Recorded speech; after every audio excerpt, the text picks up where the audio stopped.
Hello' বন্ধুসকল, নমস্কাৰ। বন্ধুসকল কেনে আছে? নিশ্চয় সকলে ভালে আছে। বন্ধুসকল, আজি মই যাব ওলাইছোঁ দিল্লীলৈ। গতিকে আজি বতৰ ডাৱৰীয়া বতৰ, বৰষুণ হৈ আছে। গতিকে এতিয়া মই দিল্লীলৈ যাব ওলাইছোঁ, কিন্তু লগত বোলে ফেমিলিহঁতো যাব। সেইকাৰণে গাড়ী এখন বুক কৰিছোঁ। এতিয়া আমি বঙাইগাঁও ষ্টেচন যাম আৰু বঙাইগাঁৱৰ পৰা ৰাজধানী ট্ৰেইন আছে। গতিকে 8টাৰ পিছত ট্ৰেইনখন আছে, কিন্তু ট্ৰেইনখন লেটেই হ'ব যেন পাইছোঁ। তাৰমানে লেট হোৱা বুলি শুনি আছোঁ। গতিকে আমি এতিয়া বঙাইগাঁও ৰেলৱে ষ্টেচনত যাব ওলাইছোঁ।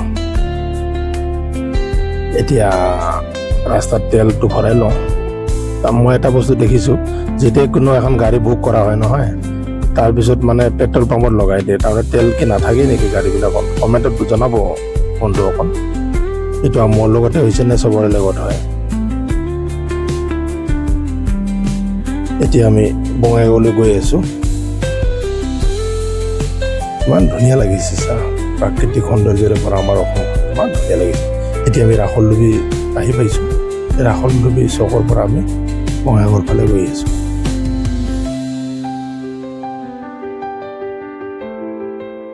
কি মজা লাগিছে, একদম সেউজীয়া, একদম প্ৰাকৃতিক সৌন্দৰ্য।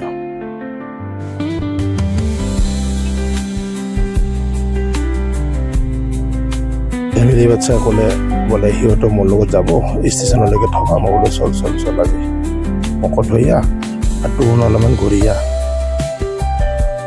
এতিয়া আমি গৈ আছোঁ বঙাইগাঁও। এতিয়া ব্ৰিজৰ তলেদি সোমাই গৈছোঁ। এতিয়া বঙাইগাঁও পাইছোঁহি আৰু এতিয়া বঙাইগাঁৱৰ ভিতৰত প্ৰৱেশ কৰিলোঁ। এইটো কিবা চিনেমা হলে না কি বনাইছে?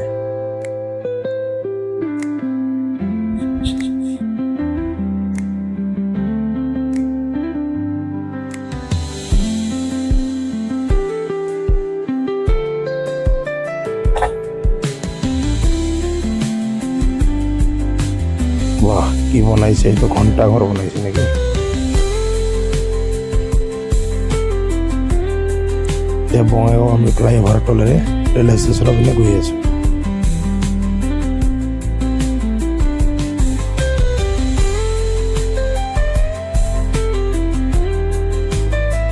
এতিয়া বাৰিষাৰ বতৰটো, গতিকে বৰষুণ পৰা বন্ধ হোৱাৰ পিছত যেতিয়া ৰ'দ দিয়ে নহয়, বৰ ধুনীয়া লাগে, একদম মজা আৰু দেই। এতিয়া বঙাইগাঁও ৰেলৱে ষ্টেচন পাই গ'লোঁ আৰু এতিয়া বঙাইগাঁও ৰেলৱে ষ্টেচনৰ ভিতৰত প্ৰৱেশ কৰিলোঁ। আজি বহুত ভিৰ ভাৰ দেখা গৈছে। কি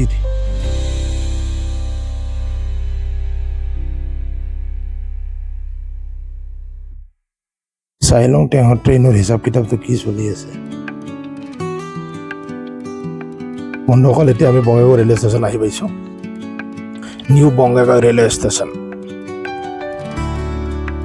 এতিয়া গাড়ী পাৰ্কিং কৰি অলপ চাহ তাহ খাই কেনে এতিয়া ৰেলৱে ষ্টেচনত আহি গ'লোঁ। এতিয়া চাই লওঁ 8টাৰ পিছত ট্ৰেইনখন কেইটাত আহে। যোৱাকালিও বোলে দেৰিকৈ আহিছে। এজনে কোৱা মতেতো 11:30 না কিমান 10:30 আহিছে। বাবা পোবালি শুনা, চবে বহি আছো আৰু কি কৰিবি। ৰাতিপুৱাৰ কি মনোমোহা দৃশ্য, ফ্ৰেছ, একদম ফ্ৰেছ।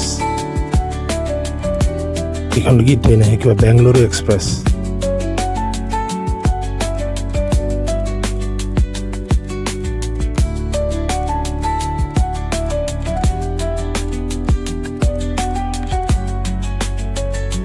বাচ্চাই আমনি লাগি গৈছে, কিমান বাচ্চা মানুহ। বন্ধুসকল, ট্ৰেইনখন অহাৰ এতিয়া এনাউন্সমেণ্ট হৈছে, গতিকে মই আগবাঢ়ি গৈছোঁ। এই ট্ৰেইনখন আহি পাইছে এতিয়া আমাৰ। এতিয়া 11:15 বাজি গ'ল, 11:15 বাজি গ'ল। এই ৰাজধানী ট্ৰেইন আহি গৈছে 8টাৰ পিছত ট্ৰেইনখন 11:15 আহি গৈছে আজি। চলো কমচে কম আহিতো গৈছে। এতিয়া চাই লওঁ ক'ত কি চিট। এনে মোৰ B3 54 চিট নম্বৰ। 54 ওপৰত 54।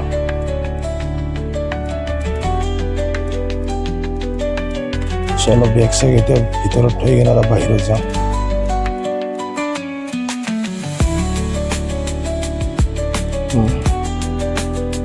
কনফাৰ্ম টিকেট হোৱাৰ পিছত কোনো চিন্তা নাই কনফাৰ্ম টিকেট হ'লে আৰু মানে টেনশ্যন নাথাকে ৰাজধানী এক্সপ্ৰেছ 8:10 ট্ৰেইন 11:30 বজাত আহি গৈছে এতিয়া আমি বঙাইগাঁও এৰিব ওলাইছোঁ চব আগে এতিয়া খেতিৰ ছিজন চলি আছে ধান ৰোৱা ছিজন চলি আছে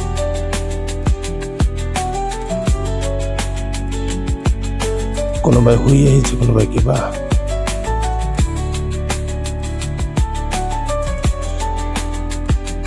বন্ধুসকল এনেকৈ ট্ৰেইনেৰে গৈ আছোঁ আৰু মনটো উদাস ঘৰ এৰাটো বেদনা চবে বুজিয়ে পায়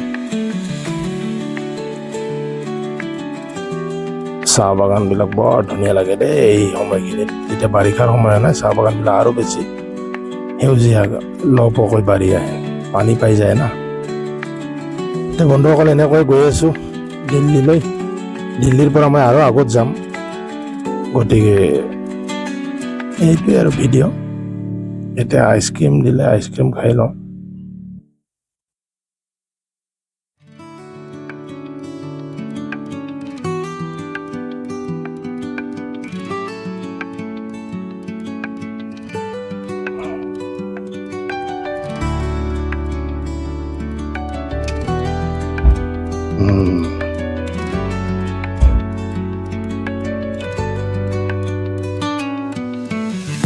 এটা ভাল খবৰ হ'ল মোৰ যিটো ছিট আছিল ওপৰত মই এতিয়া তলৰ ছাইড লেয়াৰত আছোঁ গতিকে এই ছিটটো নহয় এই ছিটটো থকা মানুহজন নাহিলে নাজানো কিয় মই ওপৰৰ ছিটত যাবলৈ প্ৰয়োজনে নহ'ল মই তলৰ ছিটতে থাকি গ'লোঁ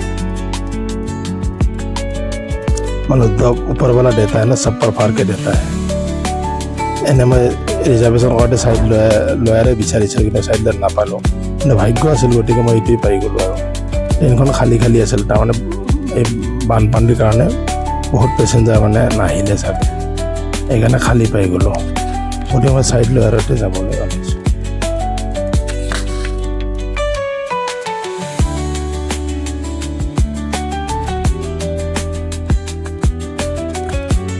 এইটো হৈছে বানাৰসী ৰেলৱে ষ্টেচন ইমান ধুনীয়া লাগিছে অহল বহল ষ্টেচন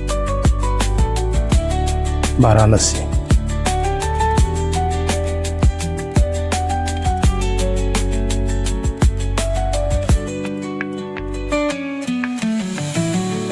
वाराणसी रेलवे स्टेशन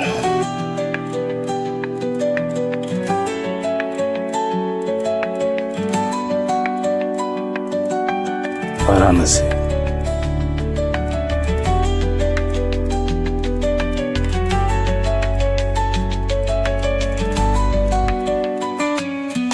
বন্ধুসকল এতিয়া আমি বাৰাণসী ৰেলৱে ষ্টেচনৰ পৰা এতিয়া আমি যাব ওলাম গতিকে ইমান ধুনীয়া লাগিছে ছাৰ খোলা ষ্টেচন একদম ভাল লাগিছে মোদীৰ সংসদীয় ক্ষেত্ৰ হয় এইটো ইয়াৰ পৰা মোদীয়ে মানে নিজৰ হেৰিটো সংসদীয় ক্ষেত্ৰ গতিকে এতিয়া বাৰাণসীৰ পৰা আমি পোনে পোনে একদম দিল্লীলৈ যাত্ৰা কৰাৰ ৰাজধানীত এটা বস্তু ভাল দেখিছোঁ ইয়াত খানাটো পাই যায় মাজে মাজে মানে চাহ তাহ আহি থাকে দুপৰীয়াৰ ভাত পায় ৰাতিপুৱা ব্ৰেকফাষ্ট পায় তাৰপিছত আকৌ মানে সন্ধিয়া টাইমত আকৌ মানে নাস্তা দি দিয়ে আৰু ৰিফ্ৰেছমেণ্টৰ কাৰণে খুব ভাল লাগে ইয়াতে চপৰটোৰ লগে লগে খোৱা বোৱা কিবা নহয় কিবা কিন্তু এটা বস্তু মোৰ ভাল লগা নাই চাহটো বিশেষভাৱে ভাল লগা নাই চাহটো কি কৰে গৰম পানীত মানে মছলা দি কিবা দি কৰি এনেকৈ বনাই দিয়ে যিটো ফ্ৰাই পেনত বনোৱা চাহ নহয় সেইটোত লিখা হ'ব নোৱাৰে গতিকে মোৰ এটা ৰিকুৱেষ্ট যদি সেই ফ্ৰাই পেনত বনোৱা চাহটো দিয়ে গৰম কৰি বনোৱা চাহটো বেছি ভাল হ'ব ৰেলৱেলৈকে মোৰ এটা অনুৰোধ যদি পাৰে যিটো ফ্ৰাই পেনত বনোৱা চাহটো দিলে বেছি ভাল হয় গৰম পানীত মছলা দি কিবা দি এনে বনাইটো ভাল নালাগে আৰু কমেণ্টত জনাব ৰাইজসকল আপুনি কেনে পায় গৰম পানী দিয়া চাহটো ভাল পায় নে বোলে ফ্ৰাই পেনত বনোৱা চাহটো ভাল পায় জনাব নিশ্চয় গতিকে এতিয়া দিল্লী ষ্টেচনৰ পৰা এতিয়া বাহিৰলৈ মই অটো ধৰাৰ কাৰণে গৈ আছোঁ এইটো হৈছে নতুন দিল্লী ৰেলৱে ষ্টেচন যিটো মেট্ৰ' ষ্টেচনৰ ফ্লাইঅভাৰ আছে ব্ৰিজ আছে তাৰ ওপৰৰ পৰা এইটো দৃশ্য এতিয়া মই গৈ আছোঁ বাহিৰত অটো পামটো অটো লৈ কিনে মই যাম আকৌ চৰাইদেউহিলা ৰেলৱে ষ্টেচন যাম আৰু চৰাইদেউহিলা ৰেলৱে ষ্টেচনৰ পৰা মই পোনে পোনে যাম ৰাজস্থান বিকানেৰ গতিকে বন্ধুসকল ভিডিঅ'টো শেষলৈকে চাই থাকিব এতিয়া মই ই ৰিক্সাৰে এতিয়া মই অটোৰে গৈ আছোঁ আৰু মোৰ লগতে আপুনিও দিল্লীৰ সৌন্দৰ্য উপভোগ কৰক নে কি কয় এইখানে আছে দিল্লী নতুন দিল্লীৰ পিছফালে আৰু বহুত ভিৰ হৈ থাকে দিল্লীত এটা দেখিছোঁ বৰষুণ হোৱাৰ পিছত বাহিৰ হ'ব পাৰিব মই সেইফালে দি কি অৱস্থা হৈ যায় এইখন নতুন দিল্লী ৰেলৱে ষ্টেচন ঠেকঠেকীয়া যেন লগা এইফালে ৰেলৱে ষ্টেচন থাকিলে ডাঙৰ ডাঙৰ হাণ্ডিবিলাক দেখিছেনে তাত বিৰিয়ানী বনায় এতিয়া গৈ আছোঁ মই বহুত জেগাত চৰাইদেউহিলা ৰেলৱে ষ্টেচন ই ৰিক্সা লৈ লৈছোঁ 200 টকা লৈছোঁ কিন্তু এয়াৰপৰ্টৰ পৰা চৰাইদেউহিলা আহিলে অলপ বেছিকৈ পইচা দিব লগা হয় আৰু দূৰ হৈ যায় নতুন দিল্লীৰ পৰা চৰাইদেউহিলা বেছি দূৰ নহয় সেই ছাইডটো বেলেগ ছাইড হৈ যায় ৰেলৱে ষ্টেচনৰ এটা পাঞ্জাৱ ছাইড হৈ যায় এটা ৰাজস্থান ছাইড হৈ যায় আৰু লেতেৰা টাউন ষ্টেচন পাৰ হ'লে চৰাইদেউহিলা পাই যায় কিন্তু তেনেকৈ ট্ৰেইনত নাযায় ট্ৰেইনৰ এইটো সুবিধা নাই গতিকে क्या जाएगा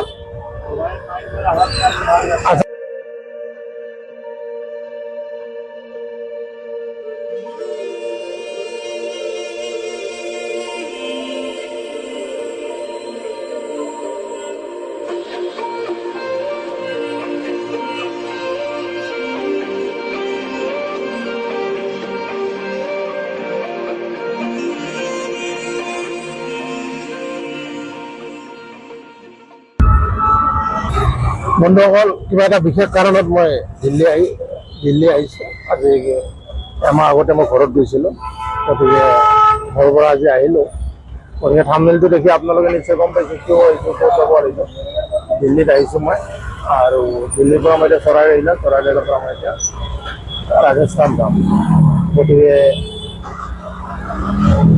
ভিডিঅ'টো চাই থাকিব দিল্লীত যদি আপুনি অকলে আহে তেতিয়াহ'লে নিজকে অকলশৰীয়া অনুভৱ হ'ব কিন্তু গুৱাহাটীৰ ফালে গ'লে তেনেকুৱা নহয় আৰু লগৰ লগত আহিলে ভাল আৰু ইয়াত অকলে আহিলে অলপ অকলশৰীয়া অনুভৱ হয় কিয় আমাৰ অসমৰ সেইফালেও মানুহ অলপ ইয়াত এনেকৈ পোৱা নাযায় আছে অসমৰ মানুহ ঢেৰ আছে কিন্তু নিজৰ নিজৰ জেগাত আছে লগত মনৰ কথা ক'ব পাৰি ভাল লাগে আৰু মানে চফৰটো বেছি মানে মজেদাৰ হৈ যায় আৰু গতিকে তেনেকুৱা আৰু আমিতো আৰু অকলৰে ঘূৰিব লগা হৈছে গোটেই জীৱনটো এনেকুৱাই হ'ল অকলৰে ঘূৰি আছোঁ এতিয়ালৈকে কি বিল্ডিং বনাইছে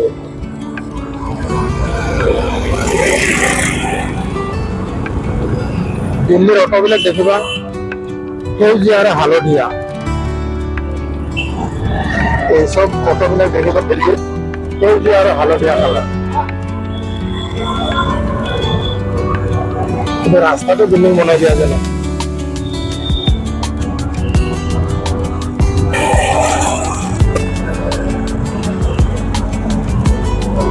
মজা বনাইছে কিন্তু দেই ইমান ধুনীয়াকৈ বনাইছে এই হৈছে দিল্লীৰ ৰাস্তাবোৰ বহল বহল ৰাস্তা দিল্লিৰ আছে পুলিশ যোৱাটাই গাড়ীবিলাক ৰাতি এক্সিডেণ্টটো বহুত হৈছে ইয়াত কি বিল্ডিং বনাইছে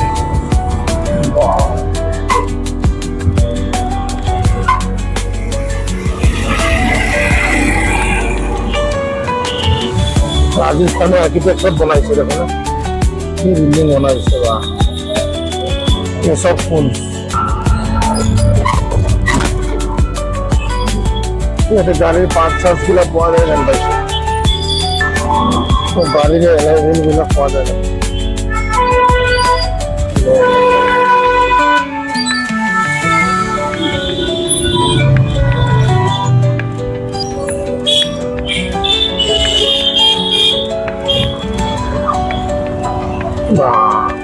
কেনেকে যে গাড়ি চলাইছে আগে সরাইদেউহিলা রেলওয়ে স্টেশন ফাইনালি আমি সরাইদেউহিলা রেলওয়ে স্টেশন আহি পালোঁ এইটো হৈছে সরাইদেউহিলা ৰেলৱে ষ্টেচন যেন নালাগে যেন কোনোবা ঘৰতে আহিছে এনেকুৱা লাগে বন্ধুসকল ফাইনেলি মই এতিয়া দিল্লী সৰাইদেউহিলা ৰেলৱে ষ্টেচন আহি পাইছোঁ আৰু আপুনি যদি ৰাজস্থান যায় তেতিয়াহ'লে আপুনি এই দিল্লী চৰাই ৰহিলা ৰেলৱে ষ্টেচনত আহিবই লাগিব। ইয়াৰ পৰা ৰাজস্থানৰ ট্ৰেইনবিলাক পোৱা যায়। গতিকে ভিডিঅ'টো শেষলৈকে চোৱাৰ বাবে ধন্যবাদ। জয় হিন্দ, জয় অসম।